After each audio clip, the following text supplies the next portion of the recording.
الحمدللہ رب العالمین والصلاة والسلام علی سید المرسلین اما بعد۔ صبح کا وقت بڑا ہی بابرکت وقت ہے۔ اس وقت کے لیے نبی علیہ الصلاۃ والسلام نے دعا کی ہے۔ چنانچہ امام ابن ماجہ اور امام ابو داود اور دیگر کئی ائمہ کرام روایت کرتے ہیں جناب صخر الغامدی رضی اللہ عنہ سے، وہ کہتے ہیں کہ نبی علیہ الصلاۃ والسلام نے فرمایا، اللہم بارک لامتی فی بکورہا، اے اللہ میری امت کے لیے صبح کا وقت بابرکت بنا دے۔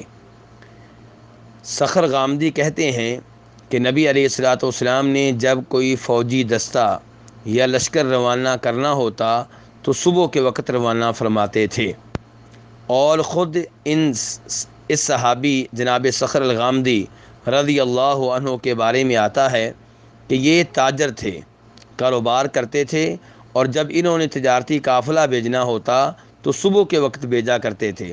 چنانچہ وہ خوشحال ہو گئے اور ان کا مال تیزی سے بڑھنے لگا۔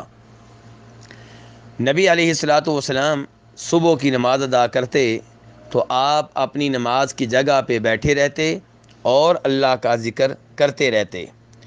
چنانچہ جناب جابر رضی اللہ عنہ سے سوال کیا گیا کہ نبی صلی اللہ علیہ وسلم کی مجلس میں آپ بیٹھتے رہے ہیں؟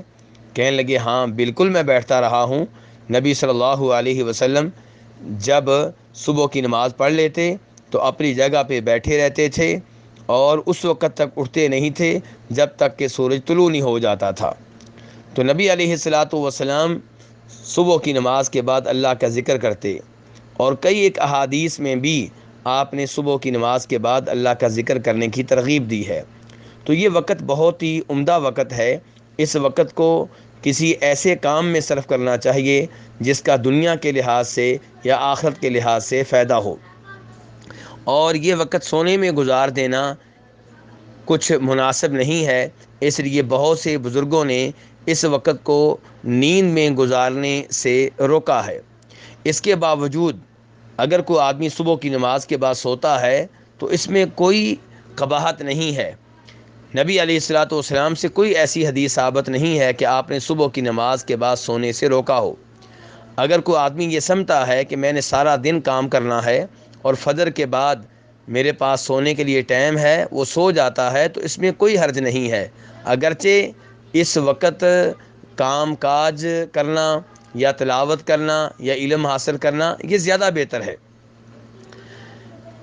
ایک روایت بیان کی جاتی ہے جس کا مفہوم یہ ہے کہ نبی علیہ الصلاۃ والسلام اپنی صاحبزادی جناب فاطمہ رضی اللہ عنہا کے پاس آئے تو وہ لیٹی ہوئی تھیں، صبح کے وقت سو رہی تھیں، تو آپ نے جناب فاطمہ کو پاؤں سے ٹھوکر ماری اور پھر کہا کہ میری بیٹی اٹھ جاؤ، اور آپ نے انہیں ترغیب دی کہ یہ غفلت کا وقت نہیں ہے، اس وقت سونا غفلت ہے، یہ وہ وقت ہے جس وقت اللہ تعالیٰ لوگوں کا رزق تقسیم کرتے ہیں، یعنی کہ فجر سے لے کے طلوع آفتاب تک رزق تقسیم ہوتا ہے۔ اس لیے اس حدیث کا مفہوم یہ ہے کہ لوگوں کو اس وقت جاگنا چاہیے۔ یہ روایت ایک صاحب بڑے زور و شور سے بیان کر رہے تھے، اور وہ اہل کراچی سے مخاطب تھے، اور انہیں ملامت کر رہے تھے کہ آپ لوگ فجر کے بعد سو جاتے ہیں، بلکہ فجر کی نماز میں بھی آپ موجود نہیں ہوتے۔ فجر کی نماز میں موجود نہ ہونا یقیناً بہت بڑا جرم ہے، لیکن فجر کی نماز کے بعد سو جانا اس میں کوئی قباحت نہیں ہے۔ اور یہ جو روایت بیان کی گئی ہے جس میں دعویٰ کیا جا رہا ہے کہ نبی علیہ الصلاۃ والسلام نے جناب فاطمہ کو ٹھوکر ماری، اسے شیخ البانی رحمہ اللہ نے اپنی مشہور و معروف کتاب سلسلۃ الاحادیث الضعیفہ والموضوعہ میں من گڑت قرار دیا ہے۔ انہوں نے وعدے کیا ہے کہ اس روایت کو امام بہقی نے اور دیگر ائمہ کرام نے روایت کیا ہے۔ امام بہقی اسے بیان کرنے کے بعد خود فرماتے ہیں اس کی سند ضعیف ہے۔ شیخ البانی رحمہ اللہ امام بہقی کا یہ کلام نقل کرنے کے بعد کہتے ہیں کہ ضعیف نہیں بلکہ یہ من گڑت ہے، کیونکہ اس کے بیان کرنے والوں میں ایک راوی ہے عبد الملک ابن ہارون، اور یہ راوی جو ہے یہ کذاب ہے، جیسا کہ ائمہ حدیث نے وعدے کیا ہے۔